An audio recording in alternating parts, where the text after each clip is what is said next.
Hello friends, welcome to this lecture, Growth Phase and Kinetics in Plants.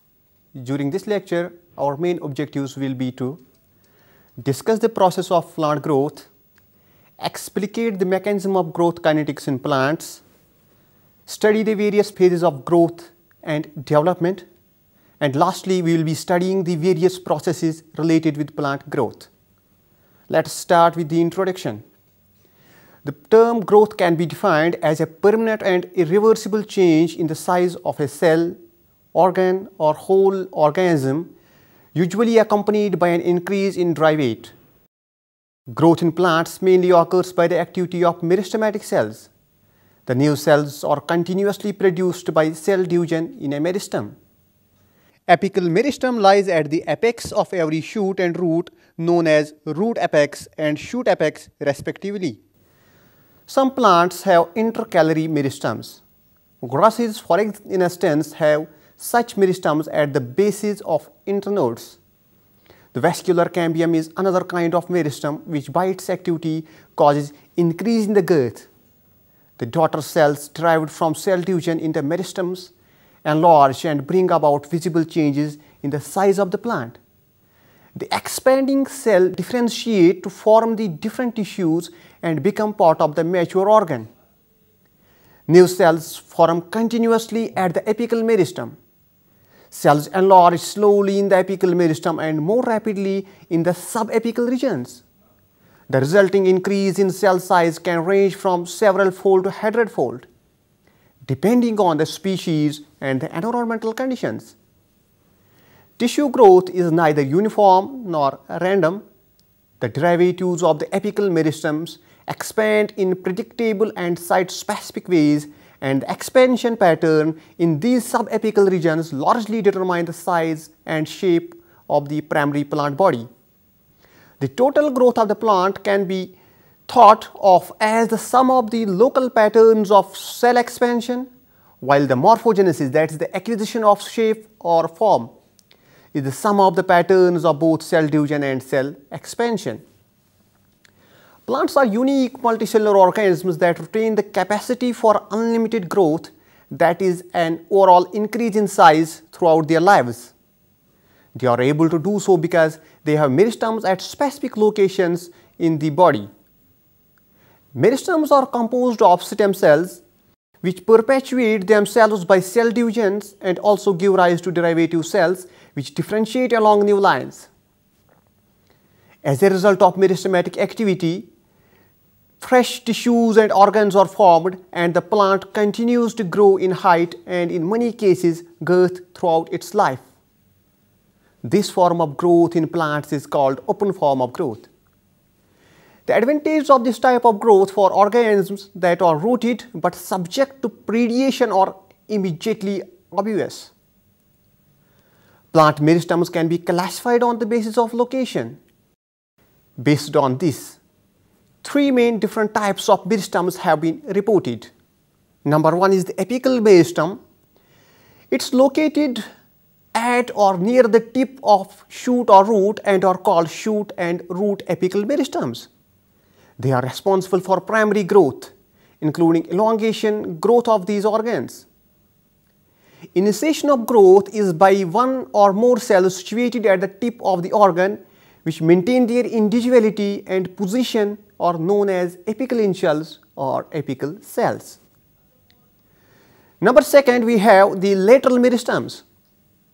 They are located on the sides of roots or stems and add to the girth or secondary growth of these organs.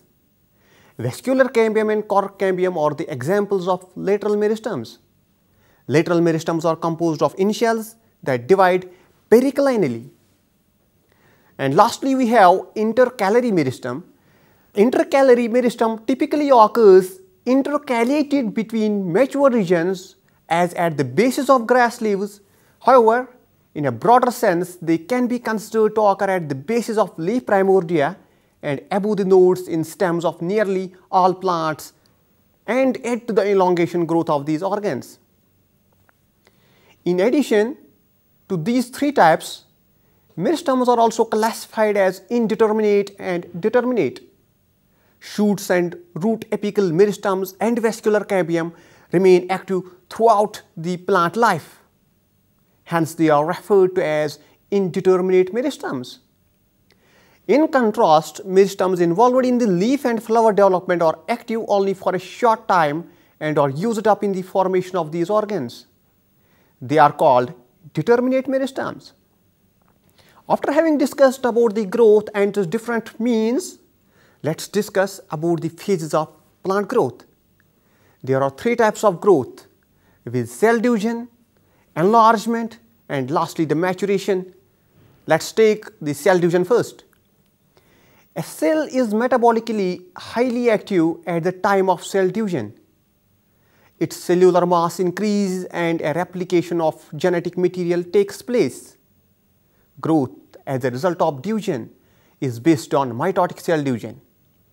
In the stage of mitosis, each chromosome splits lengthwise into two homologous chromatids, which then pass equally into daughter cells.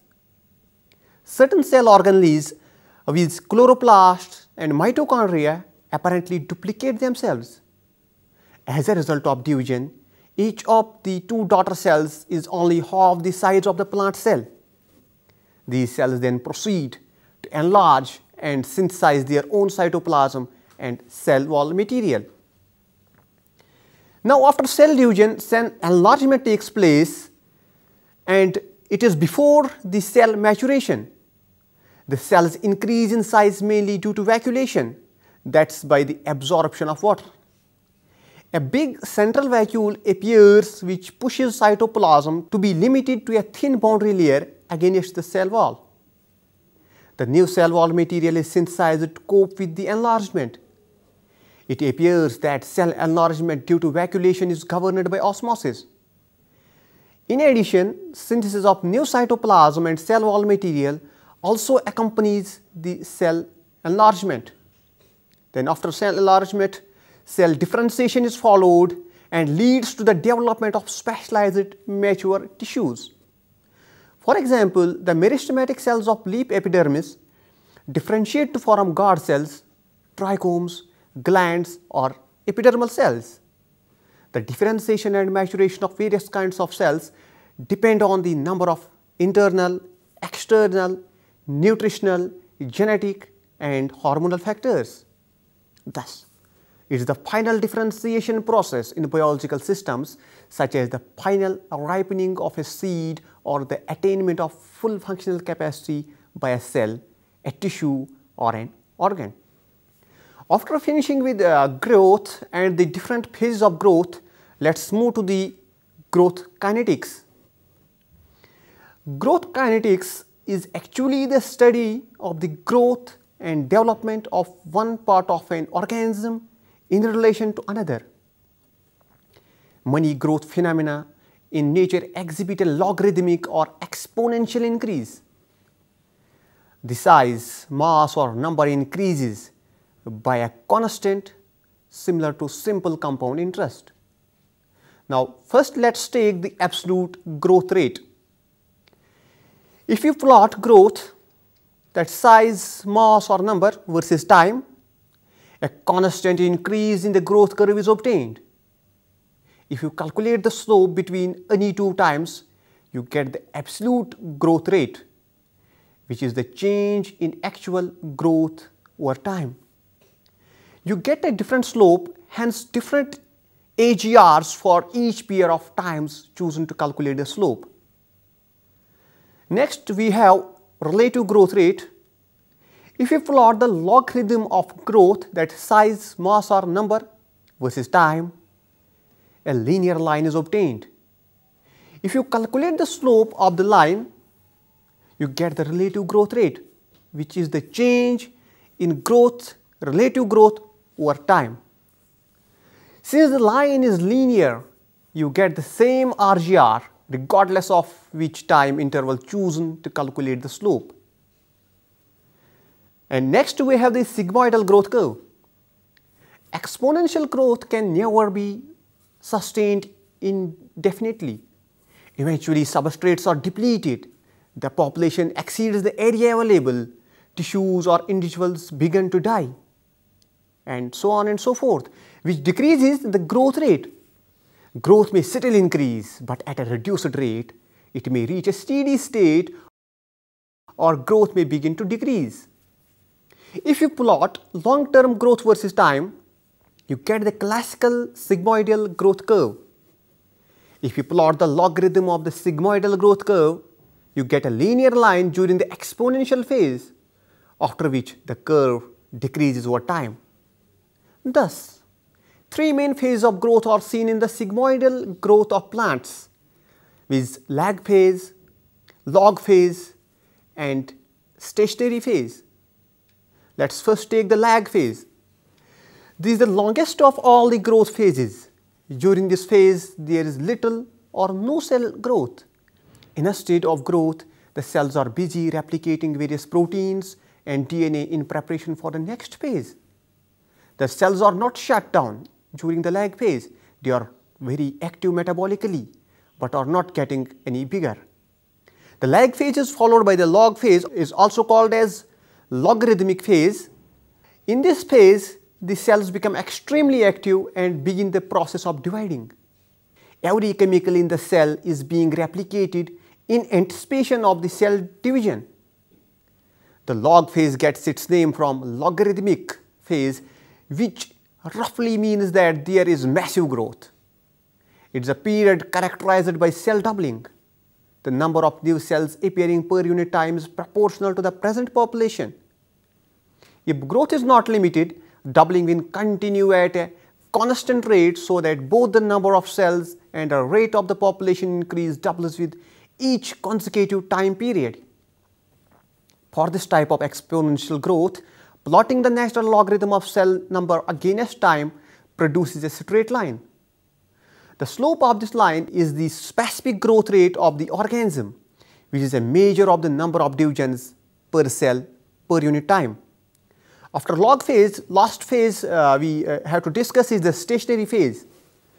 The stationary phase is due to the growth limiting factor. This is mostly depletion of a nutrient and or the form of inhibitory products such as organic acids.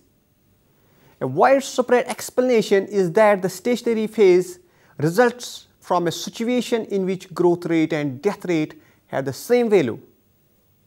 After growth phases, we move to the growth, differentiation and morphogenesis. Growth, as already said, is an irreversible increase in mass. Cell division by itself is not sufficient to result in growth. It is by differentiation that cells in an organ or tissue become different from each other or specialized for different functions. For example, the epidermis, mesophyll, xylem or phloem cells of a leaf. From a functional viewpoint, differentiation is equivalent to specialization. Morphogenesis is the acquisition of form. How a plant or organism acquires its distinctive shape or form.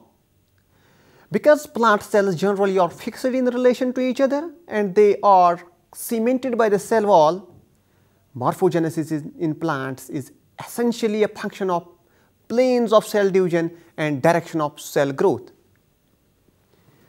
The control of these two processes therefore is central to the study of plant morphogenesis. Classically, plant growth has been analyzed in terms of cell number or overall size, that's mass. Growth in plant cells is mainly through the cell expansion driven by turgor pressure. During this process, cell increases in volume many folds and becomes highly vacuolated.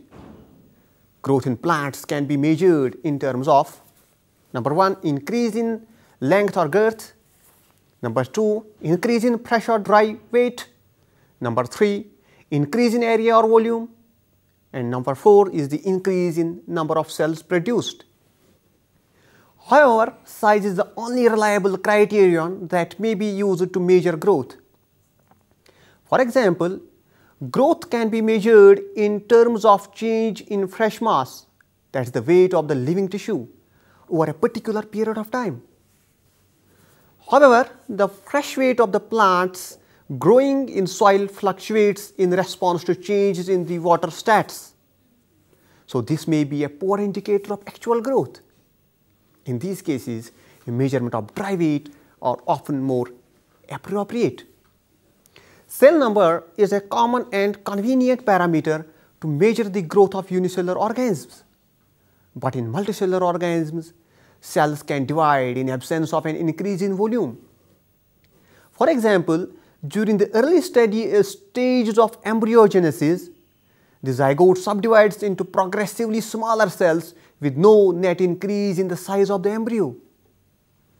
Only after it reaches the 8th cell stage does the increase in cell number begin to mirror the increase in volume. Since the zygote is an especially larger cell, this lack of correspondence between an increase in cell number and growth may be unusual, but it points out that the potential problem in equating an increase in cell number with growth. So dear friends, today we dealt with the process of growth in plants, different phases of growth, and lastly the growth kinetics. Thank you for being with me. Have a nice time.